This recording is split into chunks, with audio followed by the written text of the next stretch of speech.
and confirmed by his ministry. My dear friends, if we are here today, it is him, it's of course we love him. We love him, and that is what brought him here. To preach love at all costs. The moment he stayed here was not a very comfortable moment at all.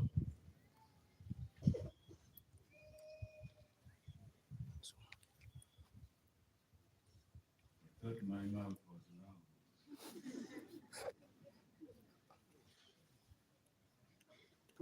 Your Excellency, the Vice President, our own Jessica Alupo, Your Excellency Luigi Bianco, the Apostolic Nuncio,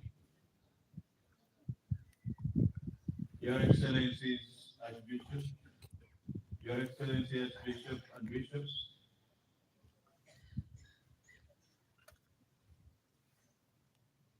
I believe that all of us are here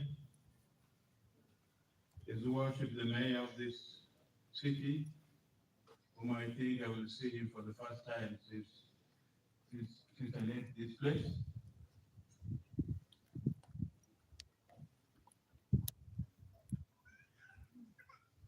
Very Reverend Monsignors, Reverend Fathers, religious men and women, dear brothers and sisters, fellow Christians, my dear brothers from the other churches and all from the other denominations, dear fellow mourners, today we are gathered here to mourn the grandfather of Soroti. And I would like to welcome you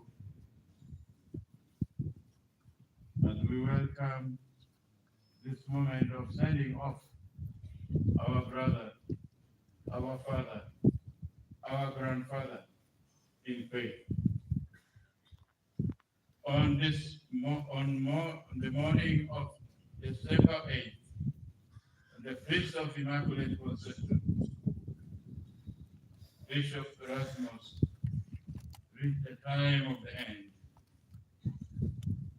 end of earthly life. Unannounced, but we are here today to pray for him,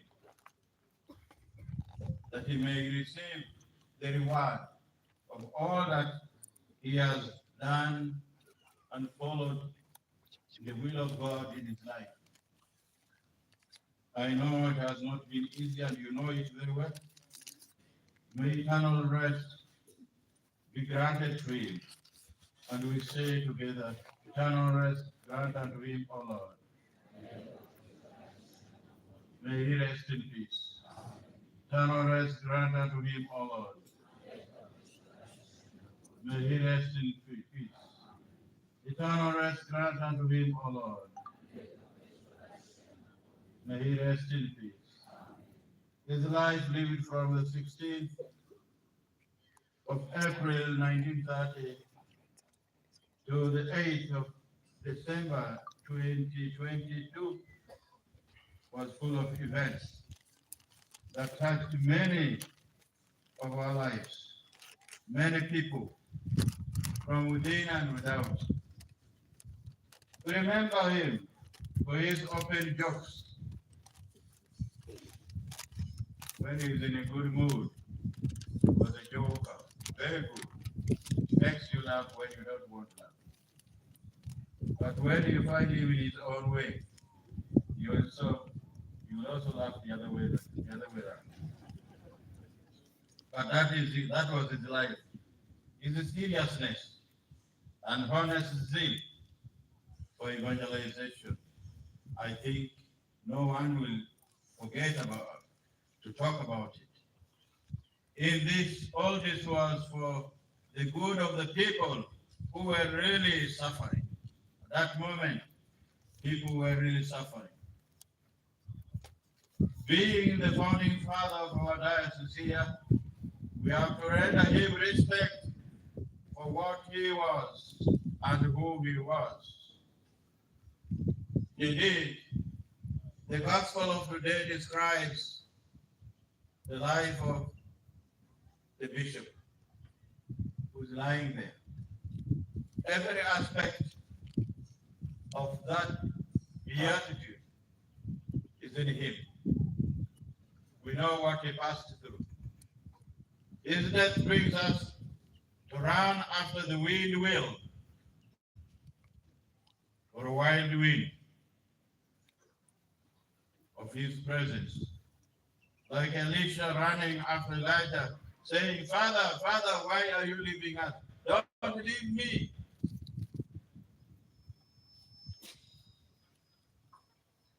After over 25 years or so,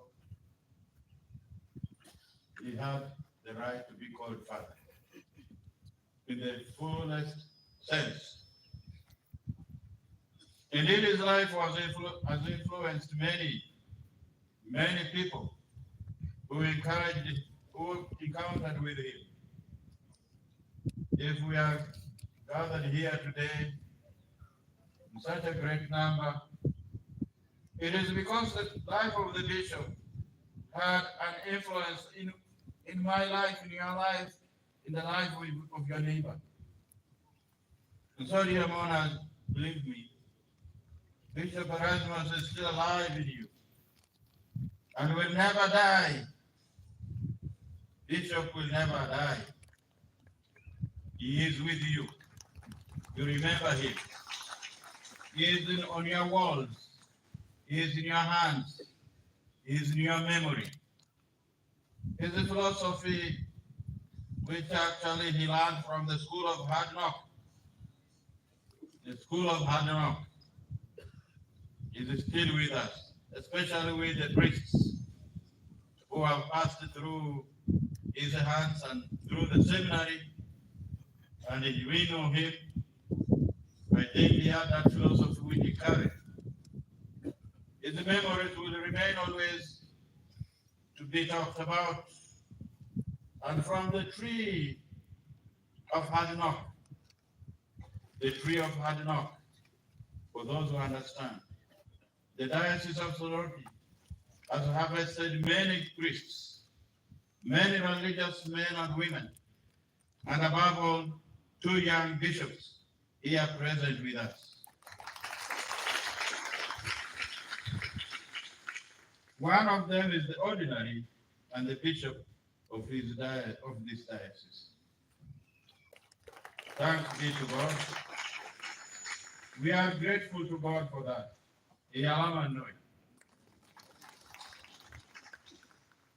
This is why St. Paul wrote that life and death of each one of us has its influence on others. If these young men and those other young ladies have become what they are today, that is from the influence of the life of the bishop.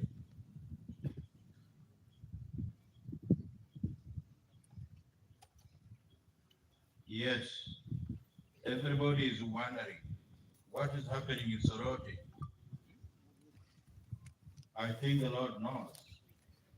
If we belong to the Lord,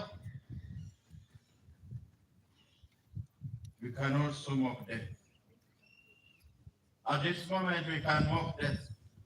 After seeing the wonders of the many priests, many religious, many hardworking Christians, we can mock God and say, we can mock death and say, death, where is your victory?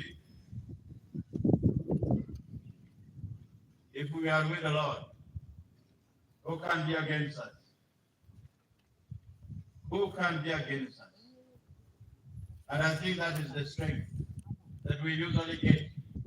We forget about when death comes and think about the presence of God in our midst. In all this, Bishop Erasmus was not a love of cheap popularity, and we all know that. He was not a very good love of cheap popularity, because this made some people misunderstand him. He was a bishop of straight talk. Sometimes we talk of straight talk here, but Bishop knew how to make it very, very well, a very, very straight talk. One straight talk and you keep quiet. And he was confident of what he wanted to do for the good of the people. One time I was passing here, I was a seminarian at Econ, before even I dreamt of coming this way. There was stopped there by some warriors in a warrior there after a warrior. And we had to come back. The soldiers told us, hey, you're religious. You have, okay, maybe you have a mysterious body, but for us, we are not going to go there. And we got it. People came and stopped us, and probably we survived by chance. But when we came and we wanted to pass this way and pass Serere and go back to Kumi, through the other way. And we met somewhere here. We met Bishop driving a combi. I think it was a combi. And we told him, Bishop, I was behind there. He said, it's okay this side. And where you came from? I said, it's not okay. And he said, I'm going. He said, no. Are we agreeing here? That was his courage. On life. And facing criticism for the good work done. At the end of all this life, Bishop Erasmus gave in to the Lord. I have fought a good fight to the end. I have run the race to the finish. Let us continue. And now, to implement his vision. Let us continue implementing his vision. When I came here in 2004,